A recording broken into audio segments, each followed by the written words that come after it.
Are you serious? Are you serious? Guys, we have breaking news coming out of Europe and the war with Russia and Ukraine. Here we go. Accidents happen, and that's how wars expand, spill over. As Russia has bombed a Romanian ship there near Odessa. Let me just put a shout out right now real fast to www.healthwithpaul.com. That's www.healthwithpaul.com. One of the secrets to reducing the appearance of aging is to consider your collagen levels. When your collagen levels decline, as they naturally do with age, your skin gradually begins to show those aging signs, like fine lines, wrinkles, and more. That's why I'm going to highly recommend including collagen in your daily regimen. It provides the 5 critically important types of collagen to support the skin elasticity and hydration. One easy scoop in the soup or the smoothie is all you need to help reduce the appearance of wrinkles. And if you try it today, there's 53% off by going and several additional free bonuses. Just simply click on the link below at www.healthwithpaul.com. That's www.healthwithpaul.com. You'll be glad you did that, folks. I guarantee it. Let's get healthy. Are you serious? Well, wow. Here we go. Putin is testing NATO, and NATO is not responding, which looks like weakness, if you ask me. It really does. But this is what's going on right now, guys. Seriously, as we speak, Romanian ship has been damaged. I want to thank Alan for getting this information to Heidi earlier this afternoon. But and the United States media is downplaying this. They don't want to talk about this because they know Article 5 is if any NATO nation is attacked, you attack one, you've attacked them all. And so this Romanian ship that has been hit with a Russian bomb attack on the Ukrainian city of Odessa. This Romanian ship has been damaged following a Russian attack on the Ukrainian port of Rini on the Danube River, and according to the Ministry of Foreign Affairs at Bucharest.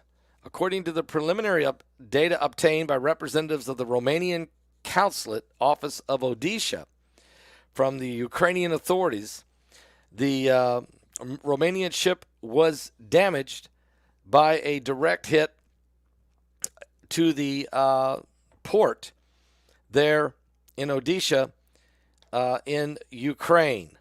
So the Romanian ship has been hit. Now, the Ministry of National Defense in Bucharest strongly condemns the war of aggression being unleashed by the Russian Federation in Ukraine, and together with similar structures in the allied countries, will continue to strengthen the common defense on the entire eastern flank and deter any aggression against allied territory. According to the head of the ministry's information and public relations, told Euronews this. With regard to the security situation near the Romanian border, the assessments of the responsible structures of the Ministry of National Defense do not show at this moment the possibility of a direct military threat to our national territory, but we are protecting it. Now, what this means is this. Romania is saying, look, you were bombing Ukraine, you hit one of our cargo ships, and this cargo ship is carrying grain out of Ukraine. So it gets hit by Putin. Now, did Putin mean to hit this ship? Was it an accident? He's just bombing away. But the problem is with all of that is, NATO, look, you can't just keep attacking Ukraine every day or right along the edges of the borders of Poland and Romania and other nations. At some point, there will be an accident. Now, here's one thing I'm frustrated about. Yeah, Romanian ship damage in the Russian attack on Ukraine, okay? Yesterday, this was the question. Here's Russian aircraft damages U.S. drone flying over Syria. That's 2 days in a row that Russia has hit a NATO plane or ship. Guys, Article 5, where is it? Article 5, what does it say of the NATO Charter?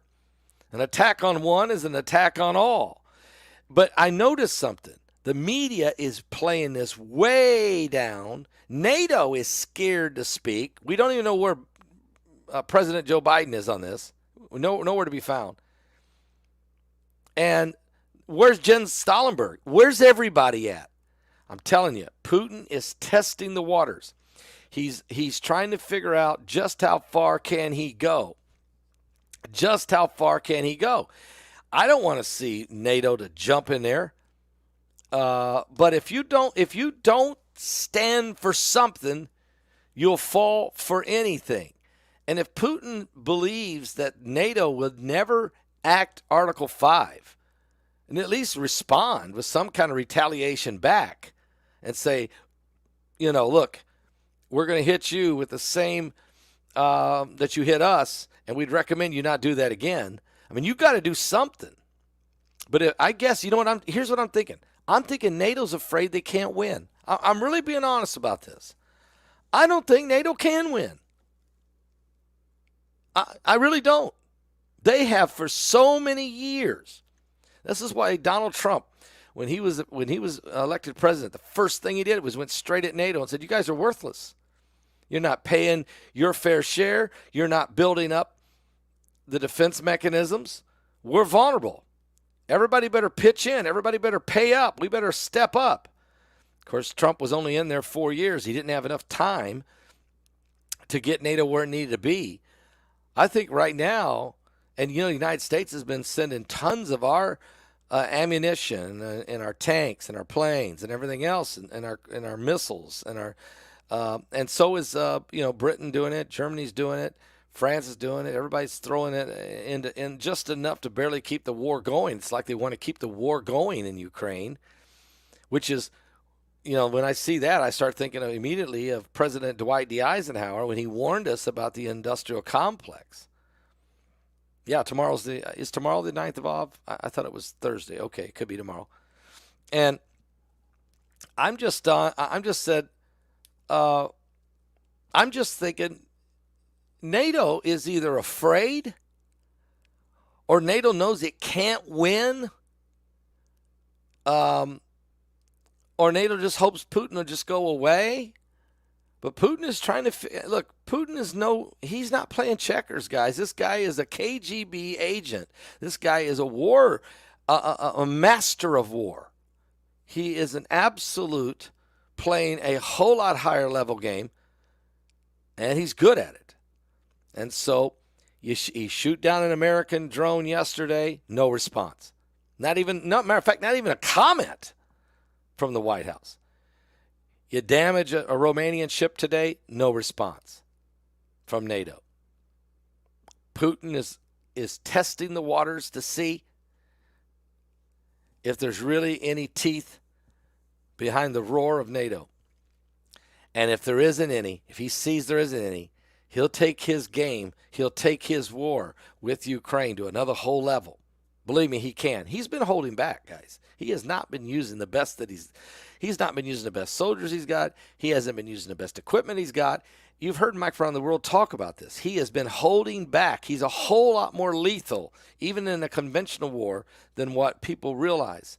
And I'm not even talking about the nukes he can throw around or even the tactical nukes. I'm just saying from a standpoint of conventional warfare, he has been holding back. And he knows that if he goes full all out, NATO might respond. But he's testing the waters. He's testing the waters.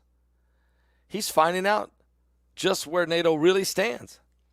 And I don't think I don't know if you can answer this question. Who's in charge of?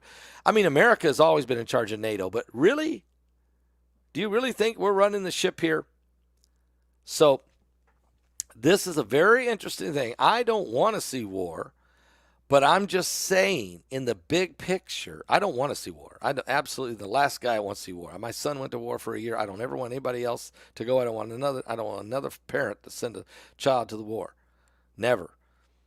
But I also am a realist. And I realize that at some point, if somebody sees that the opposition isn't going to retaliate, they'll walk all over you. It goes both ways. NATO would do the same thing if they didn't think Putin would respond. NATO knows Putin will respond. Putin is checking the waters. He's testing the waters. This is huge. And tomorrow, we're looking at a lot of things going on tomorrow. I just look, the UFO disclosure thing, I did a video on that yesterday. I talked about it some today. I just interviewed Stan Deyo, and I just interviewed Rex Bear for the webinar. Guys, unbelievable. Stan Deyo blew my mind. Stan Deyo, I've interviewed Stan over the years, and he gets better every time, but this time he blew me away on aliens above and below. I had no idea at what level he worked on as it relates to the alien question when he was with the FBI. I had no idea. But when he started to explain what he did in 1993 and 1994 for the federal government on behalf of the alien situation, it is mind-boggling. And so this is why this webinar is so important. Because first of all, it's just unbelievable, the stuff that we've heard from Avi Loeb, from Laura Eisenhower, from Rex Bear, which Rex was incredible, and so was Laura yesterday. She really just told you flat out where Dwight D. Eisenhower stood and the meetings he was in and who was really behind and who is really behind this New World Order and how it's tied to the alien question and the demonic entities. And but boy, Stan Deyo was off the charts, amazing. Rex Bear was great. So, and tomorrow I got to interview L.A. Marzulli. Then I got to interview Marshall Masters. And then I got to interview, who's that other person I got to interview tomorrow? I got 3 of them tomorrow. Anyway, I'll think of it in a minute. I got L.A. Marzulli. Oh, Stephen Bassett, who is, you talk about disclosure. He's been involved in unbelievable. He was just in the news, tremendous disclosures he's brought forward. And while this is all going on, guys, tomorrow they're going to be doing the UFO whistleblowers are going to be speaking in front of a House hearing on these are whistleblowers about the UFO and the crafts and the different things they have. Guys, listen, it's so demonic, it's unbelievable. Satan is absolutely at work. The mystery of iniquity doth already work. It's unbelievable as these evil entities, disguised, are marching upon the human race and are involved certainly with the global elitist to set up a global new world order. It is happening, and it's being disclosed slowly and surely. We are in the last days. So don't miss. Get your tickets today. Matter of fact, let me just do this real fast. Go to my website. Go to paulbegleyprophecy.com and go right now and get your ticket. Right here it is. There it is. Get ticket now. Aliens above and below. Get your ticket right now. Be ready. We're only 10 days away. We're almost 9 days away. We're closing in. Friday night, August 4th, 6 p.m. Eastern, we'll be releasing your link to this webinar. This is so important, so critical. You talk about information we've never, ever, ever had a webinar. And I'm not even done interviewing everybody. So I don't even know what I'm still going to hear from Marshall Masters, L.A. Marzulli, and Stephen Bassett tomorrow. And then Mike from around the world. Are you serious? So wait till all these guys are ready. And it's going to be incredible. So I don't expect NATO to do anything. And I think Putin could blow up. I think he could blow NATO ships out of the water. I don't think NATO is going to ever do anything. I think they're afraid. And if that's the case, and if Putin gets to the point that he believes that, then he will unleash hell on Ukraine, and he'll show you what he has, the weapons that he's been holding back. I mean, I even had a dream about that he pulled out the weapons that were dreadful, and that the blood would leave people's face in fear at the dreadfulness of what Putin can do. So let's pray. Pray that cooler heads prevail. Pray that peace can come. We're really living in the end times now. This is it. We're in the last days. Give your life to Jesus Christ. It's almost over. It's almost over. Wow.